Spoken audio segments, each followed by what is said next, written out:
Ivanka Trump dhe bashkëshorti i saj Jared Kushner janë përfshirë në një skandal prej miliarda dollarësh në Shqipëri. Në ditët e para kur kjo aferë u bë publike, shpërthyen menjëherë protestat. Mira njerëz dolën në rrugët e Shqipërisë duke kërkuar që kryeministri t'i vërë fre kësaj pune përpara se të shkonte më tej. Por ajo që qytetarët shqiptarë nuk dinin në atë kohë ishte se tashmë ishte tepër vonë. Makineritë e rënda të ndërtimit kishin zbarkuar gjerësisht në zonën e mbrojtur natyrore, të cilën Ivanka dhe Jared Kushner e blen përmes kompanisë Jared Affinity Partners. Ata po rafshojnë gjithçka, buldozerët janë tashmë aty, dhe tani si pasojë e kësaj, qindra mijëra shqiptar po kërkojnë dorëheqjen e kryeministrit. Tani dëgjoni me vëmendje, ata duan largimin e kryeministrit Rama, krijimin e një qeverie teknike dhe zgjedhje të parakoshme. Ata duan, po citoj, një ndryshim të plotë të sistemit të qeverisës, që do të vinte në pikpyetje mandatin e çdo zyrtari të zgjedhur. Ivanka Trump përmes lakmisë së saj, lakmisë së bashkëshortit të saj dhe korrupsionit të tyre mediatik me Affinity Partners, ka tronditur nga themelet qeverinë e një shteti të huaj.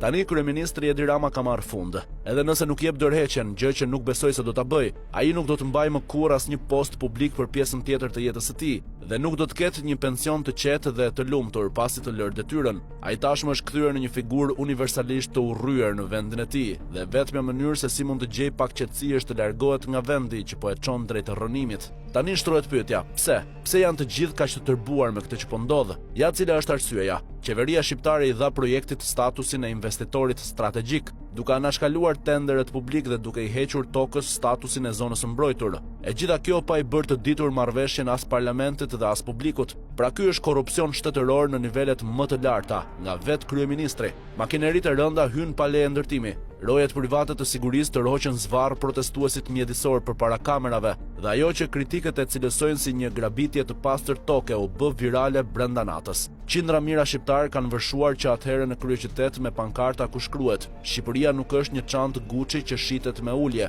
Lëvizja e quan veten në revolucionin e flamingove, e emëruar sipas shpendëve, habitati i mbrojturit të cilave tani rrezikohet të shkatërrohet plotësisht. Kjo nuk është hera e parë që kompania Jared Kushner Affinity Partners, sepse gjitha kjo po bëhet në ombrellën e tyre dhe shkakton në thelb rrëzimin e një qeverie. E bën saktësisht të njëjtën gjë një 2 vite më parë në Serbi. Atje ndodhi skenari identik. Affinity Partners shkoi dhe u tha: "Shikoni, ne do ta blejmë të gjithë këtë tokë të mbrojtur për të ndërtuar diçka." Dhe zyrtarët e korruptuar qeveritar u përgjigjen: "Po, në shkëmbim të diçkaje, mund të rregullojmë këtë punë." Dhe ashtu bën. 5 zyrtarë u ndoqën penalisht për korrupsion zyrtar nga që i dhanë atë kontratë Affinity Partners. Dhe për shkak të publicitetit negativ dhe faktit që zyrtarët përfunduan në burg, Affinity Partners u tërhoq duke thënë: "Sidoqoftë, tani në Serbi na urrejnë, kështu që ne po heqim dorë nga projekti." Arsyeja pse kjo histori është kaq e rëndësishme është e dyfisht. Së pari vërteton që Jared Kushner është një nga njerëzit më të korruptuar në Shtetet e Bashkuara bashkë me kompaninë e tij.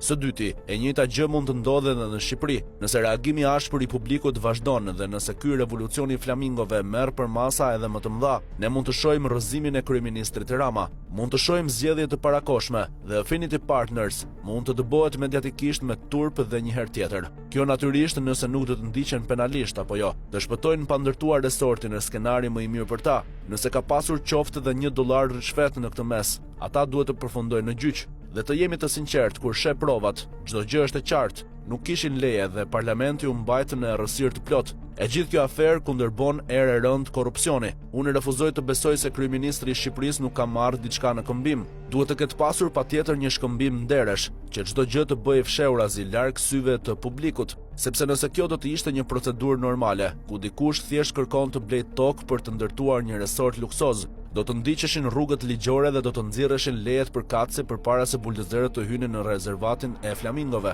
Por leje nuk kishte, ndaj në këtë rast asgjë nuk është e ndershme. Korrupsion qeveritar, korrupsion korporatash, dhe e gjitha kjo nisi nga një vizitë e Ivanka Trump në një ishull 5 vite më parë, ku tha: "O sa bukur këtu, dua ta kem unë këtë ishull."